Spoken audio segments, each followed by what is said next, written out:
If you're going to tweet this morning, please do use the hashtag Churchill Club. And you should find other Twitter codes in your printed programs. Our moderator, Richard Dickson, is a partner in the corporate group at Fenwick and West. He was recently elected incoming chair of the firm, which is certainly a prestigious honor. He assumes that role in January. Richard advises a wide range of high-tech companies, from internet to telecommunications and software to semiconductors. And his practice includes startups, VCs. He deals with intellectual property matters, strategic alliances, M&A, and IPOs. His unusually deep and broad experience and insights make him perfectly suited to lead our discussion this morning. Please welcome Richard Dickson.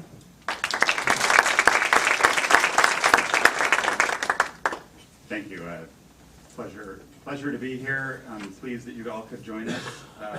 Maybe we could just start by Michael and Mumtaz introducing themselves.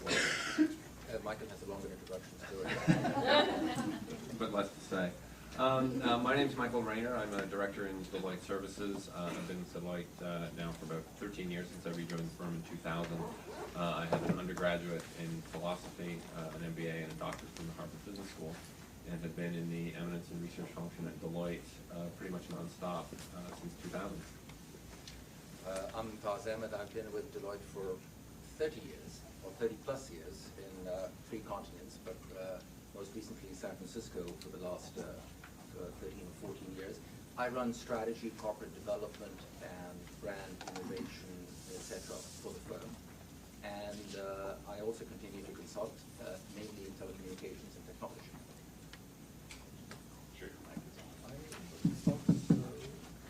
Hold it like an ice cream cone. So you get it right. Okay. Well, Karen's introduction, I'm sure everybody out there is wanting to know what are the 3 rules. But before we get there, what constitutes standout performance? Tell us, that was clearly a part of, I think, your research in your book is sort of what are the rules to follow to get there. But where is there? What constitutes standout performance? Tell us a bit about that to start. Sure. So I guess this research project began many moons ago with a dangerously, deceptively, perhaps simple question, which was precisely that. If you're trying to understand what constitutes great performance, you have to study companies that have delivered great performance. So how good is good enough to be great? And that's something that a lot of research in this space has tended to walk past. So there's a whole genre of business books that we refer to affectionately as success studies that have attempted to look at the drivers of standout performance, and the way they identify their samples is they essentially take a look at all the various publicly traded companies that are out there, and they pick companies that have cleared some benchmark. They've beat the market by 10-fold over 10 years or something. But if you remember your high school statistics, that's just the right tail of the distribution.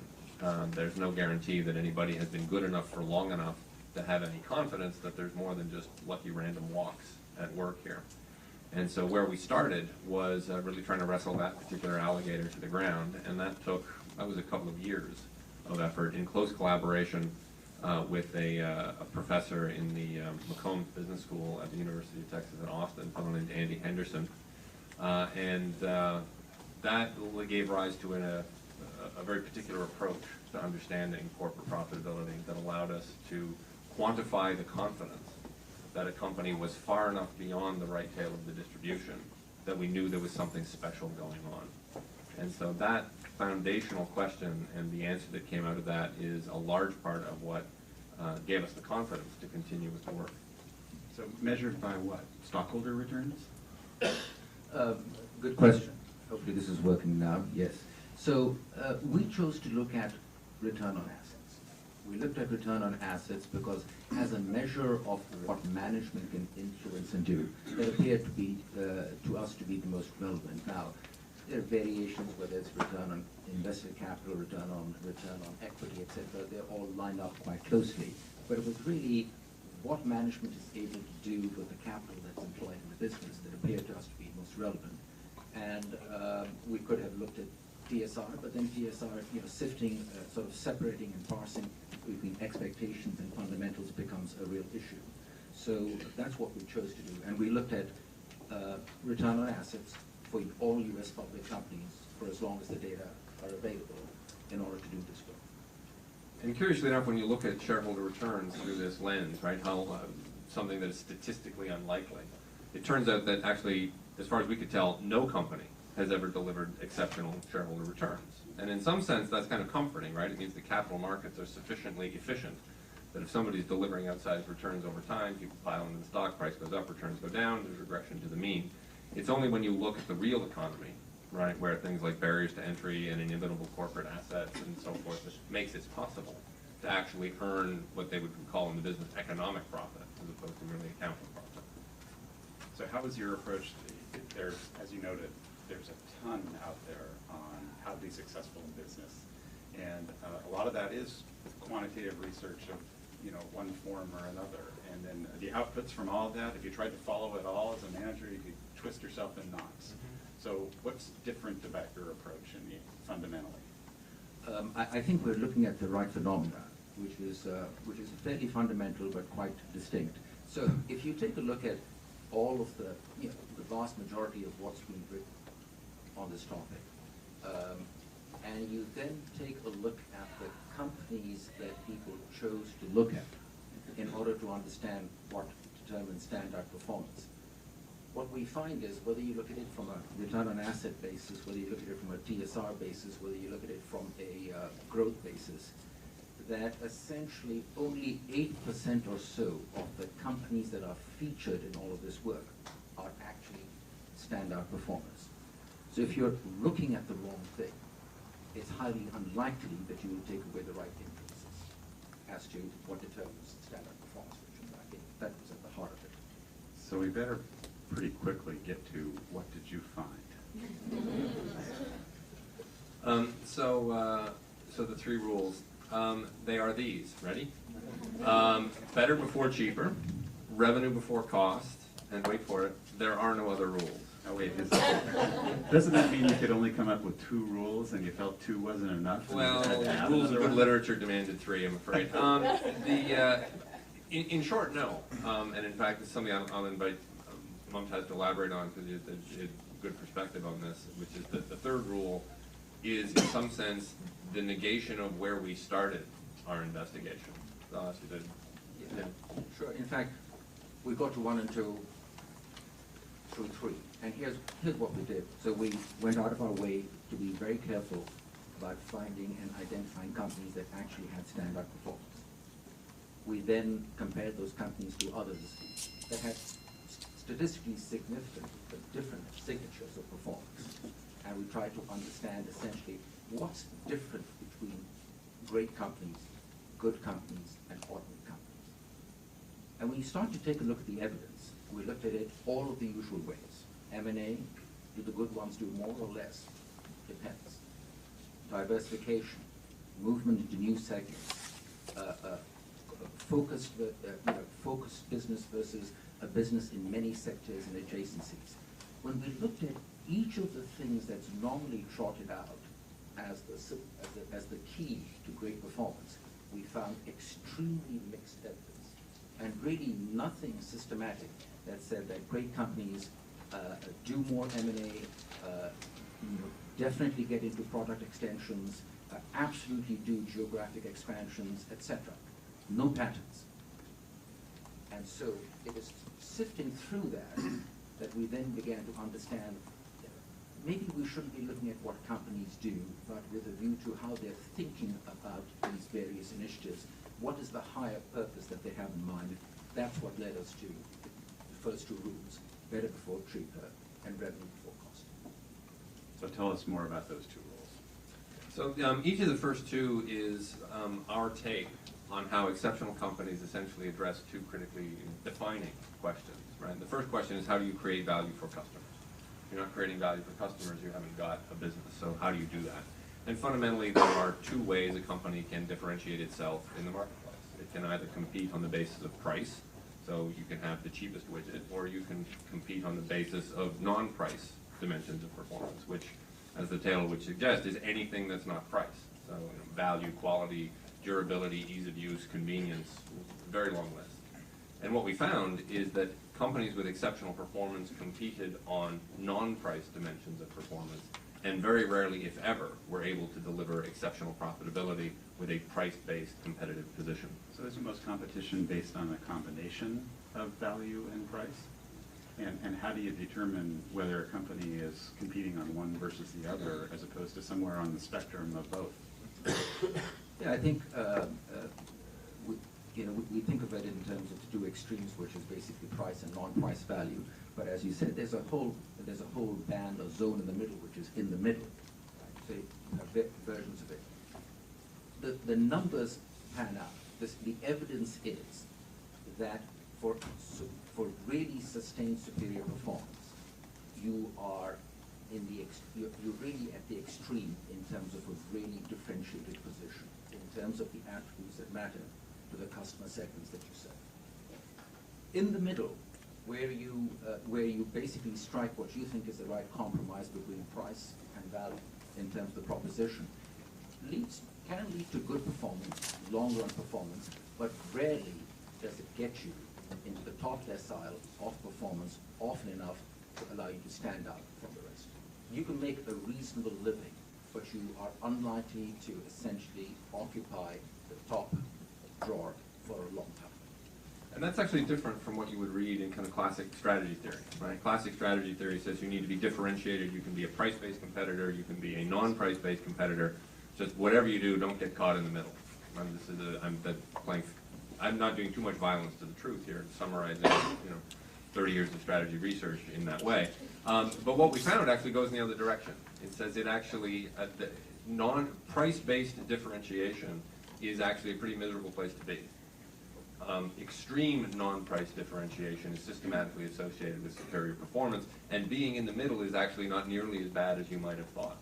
So it probably helped to pull out some specific examples, companies from industries that you've analyzed in this way. They provide examples that show what are some companies that are different places on the spectrum and why. Yeah, so there's retail is one that we've spent actually a fair bit of time illustrating the ideas with, because it's something a lot of people have a very ready and intuitive grasp of. And so one of the trios of companies, so in the research we look at 9 trios, groups of 3. Right? A miracle worker, which is the extreme, the highest performer, long runner, which has exceptional but lower levels of performance, and then average Joes, which as the name would suggest, average performance, average volatility, average lifespan. And in fashion retail, the miracle worker has been Abercrombie and Fitch since it was reincarnated as a public company in 1996. The long runner, a company called Finish Line, which sells athletic apparel, and the average Joe was Sims, which was a discount fashion retailer, which actually has gone bankrupt. And so when you look at those 3, their competitive positions are probably reasonably intuitive to most of you, right? The notion that Abercrombie and Fitch is not competing on price is pretty obvious when the jeans are $230 a pair and the t-shirts are $35 when you're lucky, right? So that is not a price-based competitive position. They're competing on the customer experience, the brand, the fashion, and so forth. You've got Finish Line with that in the middle position. They're not necessarily competing on price, but they're selling others branded apparel, Nike, Adidas, that sort of thing, and trying to create a differentiated position that at least separates them from their most direct competitors, places like Foot Locker, for example. And then you've got Sims, which is basically trying to sell the leftovers almost from the fashion houses. So in that sense, we would look at those 3 and say, this is how we think about their competitive positions, and what do you know, that lines up very directly with their long-run performance over time. Is there an example you can give from, we're here in Silicon Valley, the technology industry? Sure. In terms of the different sectors that we looked at, linear technologies, for example. Linear technologies has really been an outstanding performer, and in terms of its position, it's all about non-price value, significant price premiums over a sustained period. Step out, electronics. Again, outstanding performance over a long period of time. And there are others in other industries as well. Whether you take Wrigley, whether you take a Maytag in its earlier life, etc. So just a number right across the board. Who are the counterparts? Those that are the price-based in the tech space. One of the things I'm trying to understand is, does this apply? Do the rules apply broadly across industries? There's retail, that's an example. You know, technology, some might think technology might be the place where these rules apply the most. It's got to be better, not just cheaper. But you know, who are the examples on the downside there? Oh, okay. So the counterpart to linear in the long run is a company called Micropack, which is for the most part a supplier to the U.S. Department of Defense. And the average Joe was a company called International Rectifier, which trying to compete largely through volume-driven lower cost.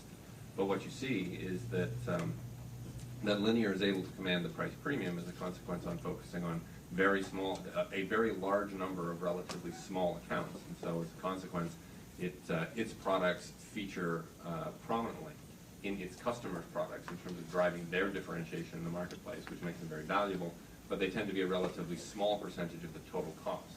And so when you're a small percentage of your customer's total cost, but a big part of what makes them special in their markets, you get to turn up the volume on price. Curiously, in other examples, even just within our trio, that doesn't mean, by the way, right, and this speaks to the third rule, that doesn't mean that what you should do is have lots of really small accounts, because we have other miracle workers that have very few accounts that they service very closely and focus very strongly on. So again, we can't say anything about what the structure of your account base should be. All we can tell you is better before cheaper seems to drive both of those companies in very different industries at very different points in time. Perhaps the last thing worth noting around this question of generalizability and does it apply, the research is based on more than 25,000 companies over about 45 years of data, 1966 through 2010, and we're able to identify the full population of every company that ever met our criteria for exceptional performance. So this is no longer a sample drawn from it. It is the population. And so that gives us a basis for generalization that a lot of work simply can't claim. Okay, so how is Rule 2 different? Well, Rule 2 speaks to how you capture value. Right? Rule 1 is how you create value for your customers. Rule 2 is how you capture value for yourself in the form of profits. And there, the way we think about it is that the mathematics of profit are very straightforward. Right? Profit is revenue minus cost. And if you increase revenue by 1 unit or decrease cost by 1 unit, profit responds the same way. But in the world, it turns out that it actually matters a great deal which of those two levers you pull. And the companies that deliver exceptional performance systematically pull the revenue lever rather than pulling the cost lever. Just to elaborate on that, so you know, when you're looking at performance, you can get to performance by just utilizing your assets a lot better. You can get to performance by managing your costs a lot better. You can get to performance through margin management. So when you look at all of that, it could be any of those things, but it's really about margin management. And in margin management, it's less about the cost of goods sold, for lack of a better word, and it's really about the top line. And in the top line, 3 times out of 4, it's about premium pricing permitted by your differentiated position based on non-price value that really appears to captivate. So that's what I'm trying to get at is, because I think to restate what you just said is, if you have better, first rule, it enables you to pull the revenue lever, you know, and you can concentrate on revenue. If you don't have better, you're going for cheaper, and so it focuses you on the cost side of the equation. So can we pull those apart a little bit? What's fundamentally different as opposed to the two, one leading you to the other? Right. Well, if you focus on cheaper, you don't necessarily have to be lower cost in order to have higher profit, because cheaper might drive volume, volume drive turns, turns drives profitability. Right. So in that sense, you don't have to be cheaper on the margin side. Are you able to give examples in Well, companies no, nobody does it, right? But it's like, the point is, it's logically possible. It could have turned out that way, but it doesn't. You don't see that. Are there companies that follow one rule and are terrible at the other? In other words, to see that there's 2 different rules here would be helpful to see that No, the absolutely. exceptional companies are following both. Really bad companies follow neither. But there's a bunch of companies that sometimes follow one and sometimes follow the other. Can we give some examples Sure. Where that's the case? Absolutely. So, for example, companies that do really well, but in fact rely on asset utilization, even though their products are all about differentiated positions, would be Merck. So they actually made their superior profitability by really pumping volume and going to several different markets. And in each of those markets, they may not have made the same margins as they made in their core market, but they were price leaders in each market. And through unitizing their intellectual property, they were able to get asset utilization and volume up to such an extent that they're ready to do that. If you were to take a look at linear technology, for example, we talked about that. No, I don't think it got any more than 3% of its sales from any sector. But one of its analog processors, for example, essentially is used for power management in cell phones, smartphones, etc. The ability to extend battery life and the price premiums they were able to charge as a consequence of that was all about price premiums. So it takes different forms and people pull different levers, but it can be both of those things. And I guess the last thing is companies, to show that the rules are not monotonically related, right? One does not necessarily imply the other. We've got companies in the sample where they not only attempt to build, but in fact create highly differentiated positions, but are unable to pull the revenue lever in a way that delivers superior profitability. So if you look at Whole Foods, nobody would be, I don't think I'd get much pushback if I said Whole Foods is pushing for a non-price position in the marketplace, right? They have a highly differentiated position, they have unique products in many ways, high levels of service, very nice fixtures and fittings in terms of their stores, right? So, right, everybody's on board? Okay. You wouldn't walk into a Whole Foods and think you'd taken a wrong turn and walk into a discount store. You know what they're all about, and they know what they're all about, to their credit. However, their profitability up through about 2010 was effectively that of an average Joe. They had average levels of profitability. And what that meant is they were fundamentally unable to strike the right balance. They weren't able to create enough value at sufficiently low cost that even at the prices they charged, they were able to deliver superior profits. Now that's been changing of late. You look at their performance over the last 4 or 5 years, and it looks as though they're starting to kind of sort that out. And so their profitability has been increasing over time as they strike the right balance between the value they provide and the value they capture. I think you sold the entire room on Whole Foods. It's focused on better versus cheaper. Not too much dispute there. So what is it that you think they might be doing? I mean, if you can give an example of how they're not following rule number 2. Well, no, but that's simply a function of what their profits look like, right? So when you look at their performance, it is unexceptional, and it is a consequence of the fact that they have they're unable to generate either the volume or the gross margins to deliver superior profitability. So it's not necessarily the case that they're not exceptional because they're failing to follow rule 2. No, well, if you force me to make a choice, I'd say they've got rule 1 down pat, but they're simply not able to capture the value that they need, which is really what rule 2 is about. And somewhere in their monetization of what is otherwise a great differentiated position, they're falling short, or they have over a period of time fallen short. So I'm a manager. What's your advice for managers of companies on how to follow these rules? Why doesn't everybody follow them? well, first buy the book. That would be my first piece of I think it's largely about understanding your relative competitive position. I think that's where most people fall down. Is that when they look at how they are progressing over time, managers in many companies I've seen, they tend to compare themselves to themselves. So they look at how their product is improved, and they say, our product this year is twice as good as what it was last year. I have bad news for you. You don't compete with yourself from last year. You compete with what the other guy is selling today. And people look at their costs, and they say, our costs are lower than they were last. So what?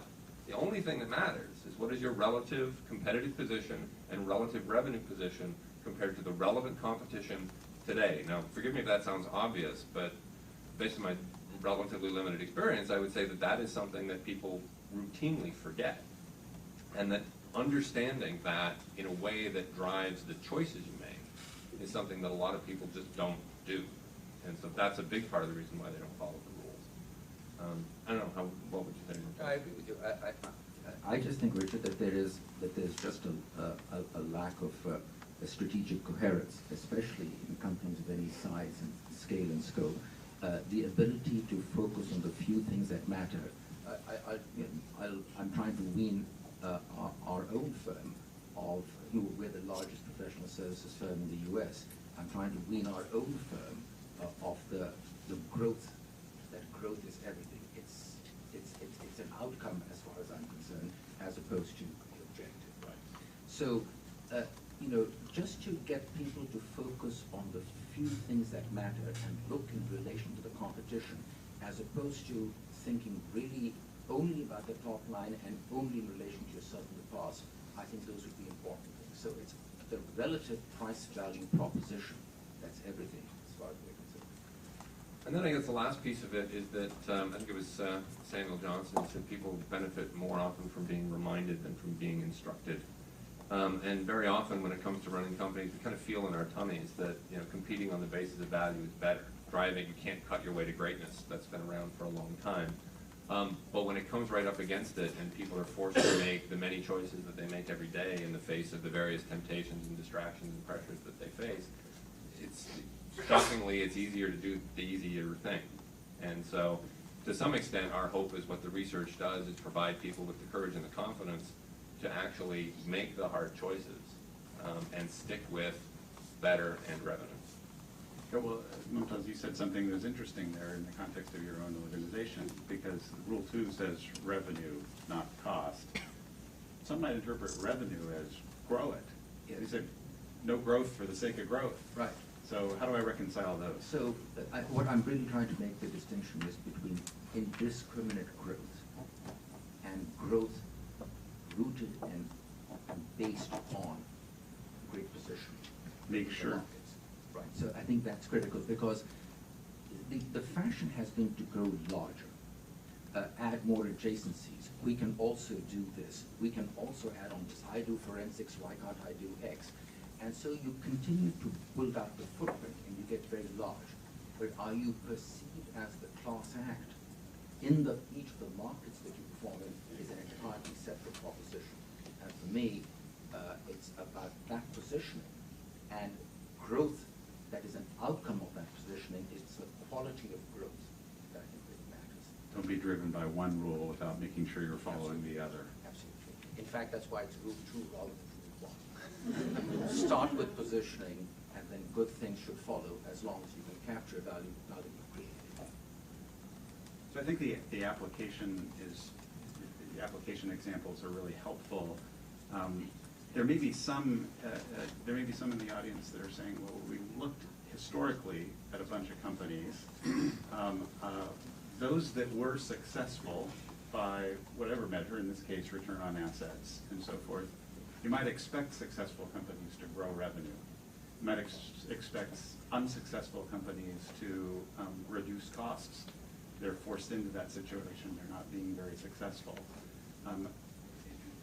How's the correlation causation piece work here? I'll give it a shot. I mean, certainly all great firms have been growth firms, but the vast majority of growth firms are not great firms. And that's this issue around indiscriminate growth. I think that's really important. The second thing is that great firms, standout performers, are rarely the best cost managers. In fact, on most benchmarks, you will find that they don't do well. Here's the pattern you'll see. Very significant gross margin differentials and advantages over the competition, and ceding quite a lot of ground on other costs, SG&A, R&D, etc. But the net effect is to have a differential in terms of return on sales, and then asset turnover that gives them that standout performance. Are there examples we can use to help illustrate that? Because when we gave examples earlier, I saw lots of heads nodding in the audience, and that helps with the. Can you illustrate some examples of that? So, sure. And I'll give you an example that might be somewhat counterintuitive. So if you look at the discount retail space, if ever there were an industry where you thought that sort of competing on price was going to be the key to success, you'd think it would be discount retail. And it turns out that the miracle worker in discount retail is Family Dollar. and you look at some of the leaders in the discount space, and they are on the order of 100 times bigger in terms of revenue. So this notion of, now that's not to say that, the company that I'm comparing them to here is a long runner, so they have their own form of exceptional growth, but they're not the miracle worker. Family Dollar was the miracle worker with 2 orders of magnitude less in total revenue over a 30-year period, and yet profitability that was running 2 percentage points of ROA on average better over a 3-decade period. And the way that worked is that this company had lower asset turns, higher SG&A, but massively higher gross margins as a consequence of its ability to effectively break bulk profitably in the discount end of the spectrum. So it runs now we're not talking a 30 or 40 or 50% price premium here, right? I'm not comparing Bergdorf's with Target or anything silly, right? I'm comparing companies that customers would view as close substitutes. And so we're looking at a price premium of 4, 5, 6%. But in the discount retail space, where you would expect markets to be enormously price sensitive. So even in discount retail, you see a differentiated position based on small stores in convenient locations commanding a price premium that results in superior profitability, but one that has put constraints on their ability to grow, but one that they have been willing to accept. That same price premium, for example, the example of Abercrombie and Fitch, and if you take a look at Gap, others, that same price premium in a different sector will be something like 30 to 40%. That's what we're able to command in high-end retail, for example, in retail apparel. Are there others besides managers that can take advantage of these rules? How would investors take advantage of these rules? Can they? I got that question on a news magazine show back home in Toronto, and I kind of chuckled and said, if I could pick stocks, I wouldn't have to work for a living. So the short answer is maybe. There's no question, but there's a connection between profitability and shareholder return. Everybody feeds from the profit trough eventually, right? Unless you subscribe to the greater fool theory of investing, ultimately it's got to show up in cash. And when we look at the relationship, the companies that have superior profitability by our lights tend to do significantly better than average with respect to shareholder returns. That statement does not apply in the other direction, right? You pick companies that have great shareholder returns over randomly selected periods of time, they don't necessarily have superior profits. So the connection to value creation is certainly there, but it's not there in a way that allows us to say, oh, well, that one's a buy and that one's a sell. Certainly not over a specifiable period of time. Just finally, test that third rule a little bit. Are you saying that there's nothing else that correlated with exceptional performance? We reserve the right to learn, just like everybody else. So, show me new data, we'll change our opinion. But for now, those are the only 2 things that seem systematically related. I mean, I've written 2 books on innovation, and it broke my heart to have to give up the notion that innovation was something other than a defining feature of exceptional performers. It's not. Sometimes innovation is central to what they do and how they drive their performance. So and in the tech and medical sciences sector in particular, Medtronic, Merck, linear technology. In other sectors, effectively irrelevant. Long haul trucking, discount retail doesn't seem to matter. There, it's not so much about breaking trade-offs, which is how we think about what an innovation actually is. There, it seems to be much more about embracing trade-offs, accepting the fact that to get this, you have to give that. So there were a lot of things that we really wanted to see being fundamental drivers, and they simply weren't there. So culture, leadership, innovation, as I mentioned, Mumtaz talked about geographic expansion and M&A, nothing. We were kind of left with this. I remember at one point I said, I've got it. When it comes to M&A, you'll agree with this. The key is to do the right deal with the right counterparty at the right time in the right way. Then you think, well, that's not particularly helpful. And the first 2 rules clear that bar, right? Better before cheaper. It could have turned out the other way, right? We could have found out it was cheaper before better, but it's not. We could have found out it's cost before revenue, but it's not. And that actually is a big difference from a lot of what I think you've seen in other works. You look at some of the success study books, and they'll tell you things like you should get the right people on the bus. Right. So anybody out there deliberately trying to put the wrong people on the bus? You get things like have a clear and focused strategy. Oh, good. I was trying to write an unclear and unfocused. I'm glad you see my point. Right? So the substance of the rules is such that they provide real advice. When you come to that fork in the road and you're faced with a choice, do I stay the course and compete on better? Do I give it up and compete on price? That can be an ambiguous situation, and that's when the rules prove helpful. So now that you spent all this time, studying all these companies, and now when you look at a company, and maybe you have some examples of this, you see they're not following rule number 1, they're not following rule number 2. I mean, given where they're positioned at, where you see specific decisions, I think you start to see them in that light. Do you have some favorite examples of, things that you've sort of noted that are happening out there that you tend to question based on your research? I would turn that around a little bit, Richard, and say, if there is a leading indicator, I'd like to see what companies are doing with pricing power in their markets. And that applies to any market. It's whether it's industrial alcohol, whether they're purveyors of industrial alcohol, or the latest widget, or the latest smartphone, etc. If I can start, if all that they're doing, if all of the initiatives are starting to trickle into pricing power, of all of the crude leading indicators that I can think of, that's the one that I would be focused on to try and understand whether they're doing things that can sustain that and improve that over a period of time. To me, that would be the best indication of whether the company's on the right track. Any come to mind for you? I guess the one thing I'd say is that the conversations that I get with people is that has really illustrated to me so far at least how tricky it can be to apply this, right? So they're easy to state, you can put them on a bumper sticker, but getting it right is often hard, and it speaks to what is the relevant competition and what comparisons you make. So people have said to me, oh geez, so Apple's coming out with the iPad mini, clearly they've lost their way, they're not following the rules. I don't know about that. What is the competition for the iPad mini, and how is it priced compared to the competition? So the fact that the iPad mini is cheaper than the iPad does not mean that they're abandoning Rule 2. Right? It means that the market is fragmenting and segmenting, and compared to the relevant competition, now we have to have another conversation. So it is not, I think the rules are substantive, I think they can be helpful, I think they can point in the right direction that companies need to move over time.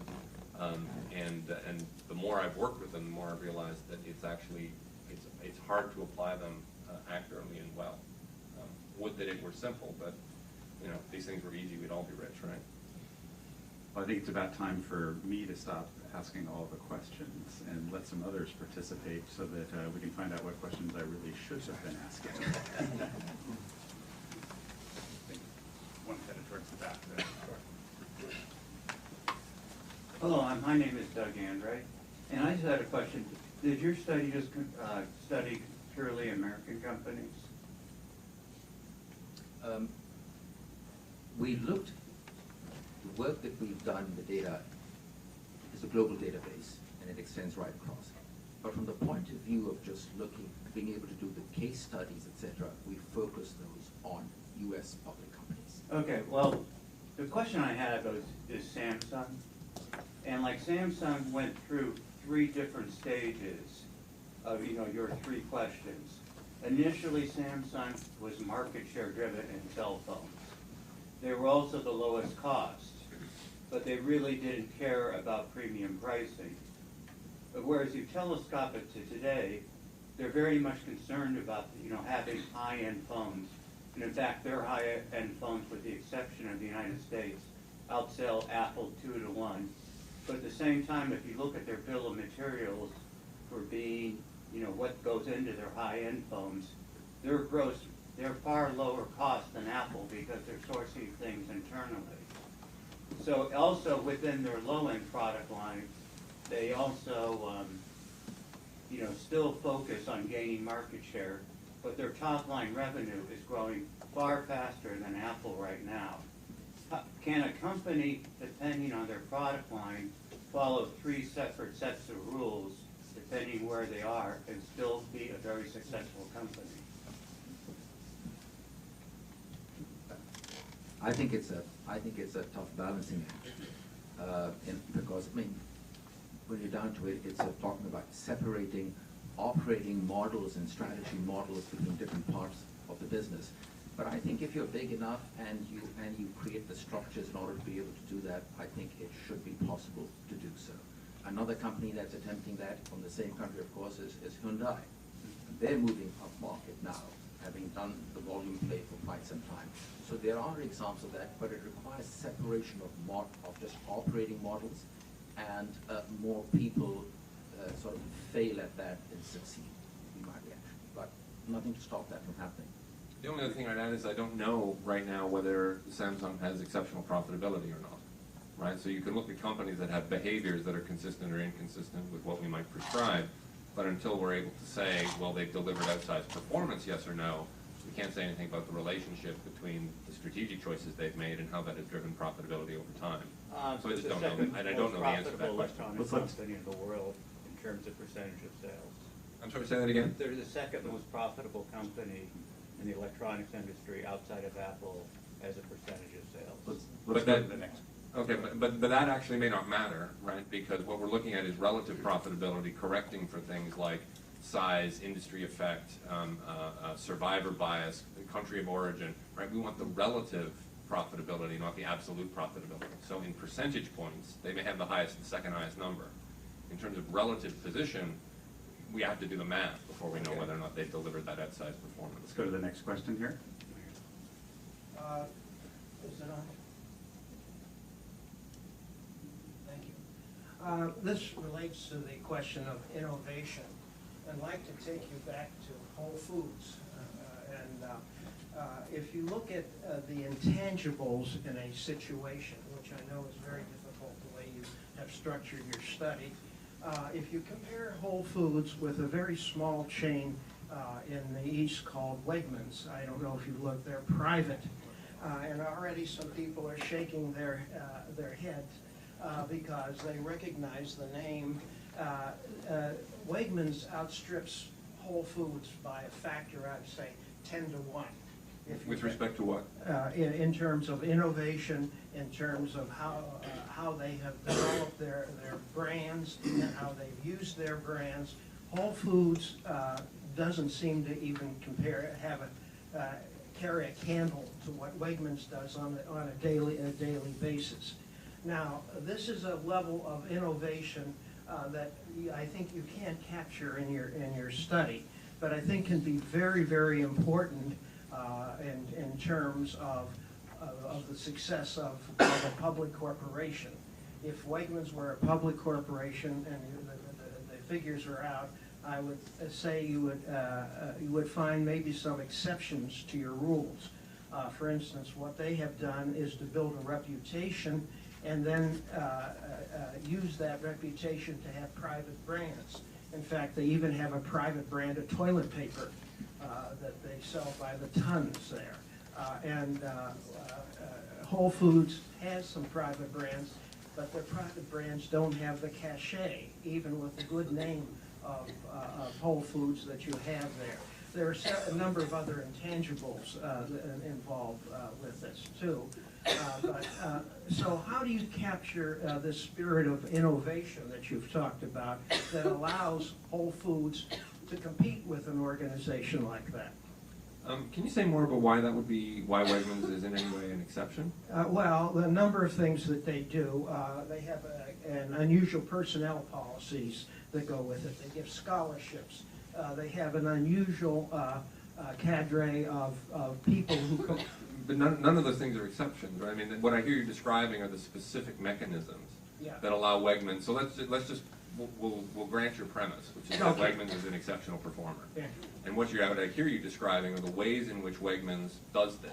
Yeah. And since that's not something that applies to pharmaceuticals or trucking or discount retail, I can't make rules out of those things. All right. There are no other rules. Those are the specific levers they pull in that industry today to, guess what, be better before cheaper and revenue before cost. Right, so it seems to me that's an example of the application of the rules. Mm-hmm. And so, similarly, when we looked at Heartland Express, when we looked at Heartland Express, which is basically a truckload trucker, it did quite a sensational job of human resources management and funding scholarships for its drivers' children, Right. etc., was all part of a move to essentially attract the best drivers in the industry to them, because on time and deliveries, quality, reliability was what allowed them to earn the price premium. So what they did with their drivers and the scholarships was simply a way to allow them to be better before cheaper. Okay. Many companies will use different mechanisms, but they're all in the service of one of these two rules. That would be our point. Okay, that answers my question. Thank you very much. Next question.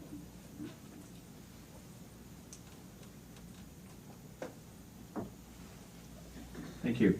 I'd like to bring up a Southwest, which basically seems like was more price before quality, and they've changed recently. You know, they've offered like free bags and things like that, but in the past it was just pure price. And not a miracle worker. So they're not exceptionally profitable. But I thought they were the most profitable airline over a period of time. Sure, but that's the best of a bad lot last time I checked. So they're just not exceptionally profitable. And it's perfect, you can make a living, right? But it's systematically not the way to deliver outsized profits over time. So when you take a look at Southwest, I remember there was a time that Southwest's market capitalization was greater than the market capitalization of all other airlines in the US, etc. That's all fine. But when you take a look at their performance, just for the industry sector, size, and a whole bunch of other things, their ROA, their return on assets, in relation to the whole competitive market, was not significantly better. So they may have been 7th decile performers or 8th decile performers. When we talk about about miracle workers, we're talking over 45 years of U.S. public company history of about 150 companies.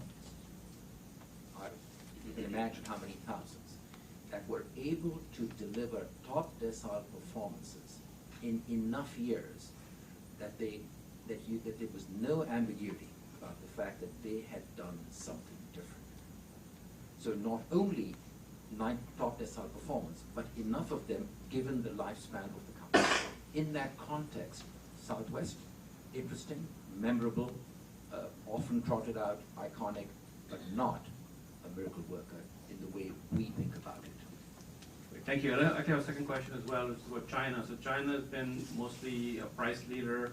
So would you say that China's, as a country with all the companies, is not a top performer in any of the segments? I would say, first of all, when you're looking at China, we're looking, first of all, at a different economic system, different capital markets, etc., dominated by state-owned enterprises, and just how that works, whether it's in China or whether it's regional banks in Germany, it's quite different from the system that we have in here. We're looking at companies that are exceptional. And so I gave you the example of 150 companies in the US over the last 30 or 40 years have been exceptional. All over the world, you could say, you can double that number and say there are 300 companies. Right? China may have one or two, I can't cite them offhand, but it's not, I can't think of companies, many, that would rank with what we found in the US competitive system. I guess the only thing to underline is that no measure of performance measures everything that matters, right? We looked at profitability. If you think profitability is a measure that matters, we have something to say about how you can drive exceptional profitability over time. There may be other things that are important too in other contexts, and there will be other rules you need to follow in order to drive those measures of performance. So it's this will shock you, enthusiastic about what we think we found, but we're circumspect about this is not a theory of everything. It is a theory of how to drive superior profitability over the long haul. Next question. I'm just wondering if you have any advice for late-stage startups who would love to go IPO. However, the pragmatic reality is that growth and hyper-growth and profitability are, their measures are so different, and they drive internal dynamics in companies that I actually think at this point in time, no company wants to go public. They want to be bought. Average. Obviously there's the exceptions. But it just, VCs have the same requirement. They're just put huge pressure on the internal dynamics of a company that create behaviors that are completely counter to what you're saying before they even get established, get their roots in the ground. So I'm just curious how you've been looking at companies that have made it, but the problem is how do companies get to make it and still live by these rules? Well, it's interesting because we've talked about companies that made it. In fact, we categorize these really exceptional performers, what we call miracle workers. There are three categories of those. Those that have always been there since they've been around. Those that found their groove, and those that lost it. And what's interesting we found is that for those who found it, they've moved towards non-price positions and revenue before cost, etc. Those that lost their groove, went the other way. All I'd say to you is there are all kinds of accommodations that you have to make in the short to medium term. But in the long haul, the compass that drives your behavior, yes, you have to accommodate investor expectations. Yes, you have to cut costs at certain times. Yes, you may have to concede on price on certain times. But if the compass is about positioning for the long haul, I don't think we see companies that are always top decile performers, Abercrombie and Fitch, in a number of lean years. But interestingly enough, it shows under extreme market pressure not to discount. And it was it was condemned for it by the investor community, etc., and only to sort of find vindication when the market started to turn again, and it held on to its pricing power. And I think you've got to be able to just look beyond the trough and stick with these two guiding principles.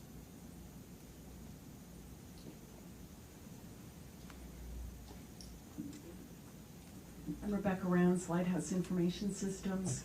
My question is about Ron Johnson and J.C. Penney and his gambit to move towards revenue over cost and all of these things, and how all that went for him, and what your comments would be on that. Well, I won't comment on the specifics because I'm not in the know, but in general, this is a necessary but not sufficient situation we're dealing with. You've got to be able to strive for it, but other pieces have to fall into place in order to be able to execute. You've got to be able to execute it. We will never know, but in principle, the notion of finding higher ground in terms of positioning in different segments, if you're holds more. To us, the evidence is that it holds more promise than the contrary. I suppose I'd go out on a little bit on a limb and purely as a hypothetical suggest that the question becomes whether the positioning, forgive me for repeating myself, compared to the relevant competition made sense. So if you're going to go to a store within a store concept, do you end up as a much better Target or just a really lousy Macy's? And that's a hard problem to solve, right? And I don't know the answer to that question. And I'm also open to the possibility, by the way, that there are exceptions to the rules, right? These are 3 rules, not 3 laws of physics. We have examples among the 27 case studies we looked at where companies were price and cost leaders and delivered exceptional performance as a consequence. You can be an exceptional performer based on price-based competition. That's just not the grain of the wood. So out of the 9 that we looked at, one was, and as it happens, it's Wise Supermarkets in Pennsylvania that was able to do that. It was it led with private label before anybody else did, etc. But that would be by far and away a minority. The evidence is the contrary. You've got another question? Hi there, my name is Geraldine Prazoon. I just had one question. I was wondering whether you have actually talked to some of the miracle workers from your study and found out whether over those 40, 50 years they had actually a management focus on extracting that kind of price premium. Because I imagine, I mean, it's one thing to say, okay, these companies have actually been able to increase the willingness to pay. They've actually, through a bunch of techniques, extracted that price premium versus the competition. But from a manager's perspective, I would say, it's the question is how much of that, in your Harvard Business Review article, you said you wanted to look at, what is luck and what isn't luck. How much of this positioning sort of happened, accidentally. Someone, hit the nerve of time and then hit it again because someone else got hired. Have you gotten some feedback? Have these companies actually focused on extracting the premium over a long period of time? I'll start by just telling you how that first HBR article got us into trouble. I think it was called "Are You Great or Are You Lucky?" And then we wrote off to one of our miracle workers and said, this is the work we're doing. We'd like to come and talk to you about this. Can you meet with us? And the guy says, if you just think I'm lucky, why the hell would I talk to you about this? So that was the end of that case study. So, I didn't have the time to sort of give him the nuanced argument about, we couldn't be statistically sure, etc. Anyway, but the point is that, yes, we did. We talked to people, and we talked to, Merck. At Merck, we talked to 3 generations of CEOs.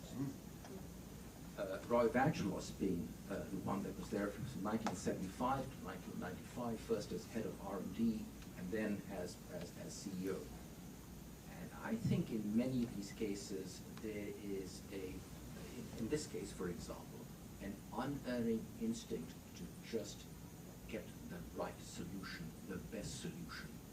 And they were able to do it by basically, their holy trinity was, their labs, the National Institute of Health, and academia. And they were able to, attract the very best as they made their migration from chemistry to biology, etc. So they had a very clear idea, or he had a very clear idea as to where he was going to go with this. As it happens, the idea as to how it got monetized was a little murkier, which is an interesting observation that we came up with. In that, if you asked him what made you successful financially, I think the answer was a little less clear. But in terms of positioning, there was very little ambiguity. I think that's right. In those instances where we're able to talk to the folks who were running these companies, the better before cheaper piece was very deliberate. Right, hard to have a successful non-price position in the marketplace accidentally. Right, so that part they did very, very purposefully and very deliberately. How it gets turned into profits is something that, as Mumtaz said, is something that not everyone had as clear a line of sight to in terms of what was really driving profitability over time. And I guess what that points to, at least in my mind, is the fact that the 3 rules don't answer all your questions. Right? If we say better before cheaper, it's not unreasonable to say, okay, smart guys, so how am I supposed to be better today in this industry against these competitors with these customers? Well, that's the right question to ask, and it's not in the book. Right? I mean, this compass metaphor is kind of the best we can do. Right? Of all the hard problems you could try and solve, right, the better problem, the cheaper problem, solve the better problem. Of the revenue problem or the cost problem, solve the revenue problem. Now, precisely what constitutes a solution, that's why we play the game. But the hope is that at a minimum, what the book does is identify the right questions to ask. Michael, Mumtaz, thank you very much for sharing the results of your research and helping us think about how to apply it a bit. And Karen, you've got a couple of closing remarks.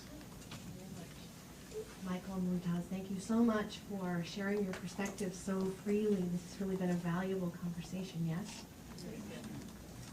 And Richard for leading the discussion so magnificently. A copy of the 3 rules is available as a courtesy for your purchase. And will the authors be able to stick around for a bit to sign the personalized copies? Absolutely, we'll sign as many as they buy. That's great. Thanks again to Fenwick. A copy of this recording will be available on our YouTube channel probably in about 4 days. Usually it's 2, but this time it will take a little bit longer. And you have been a wonderful audience. Thank you so much. We'll see you next time.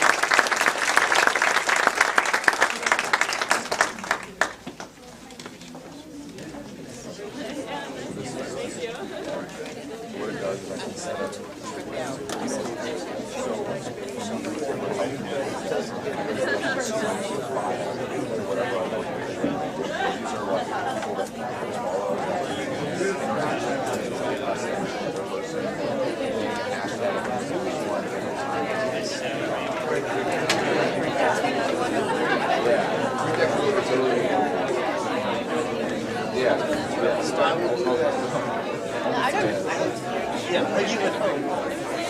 all rely on it.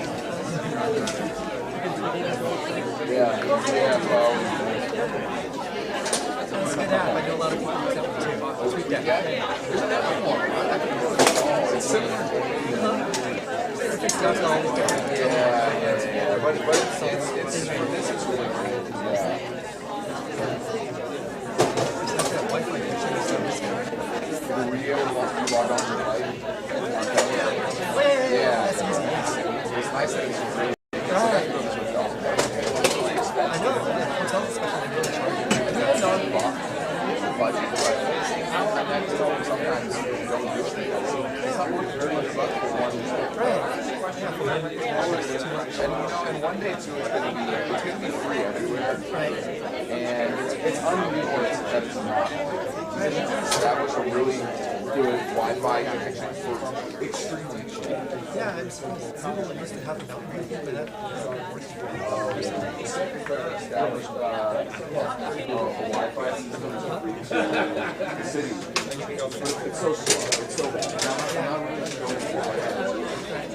everyone has their theories, but they're trying out to use Wi-Fi because they're not wrong for it. So until that happens, very, very easy.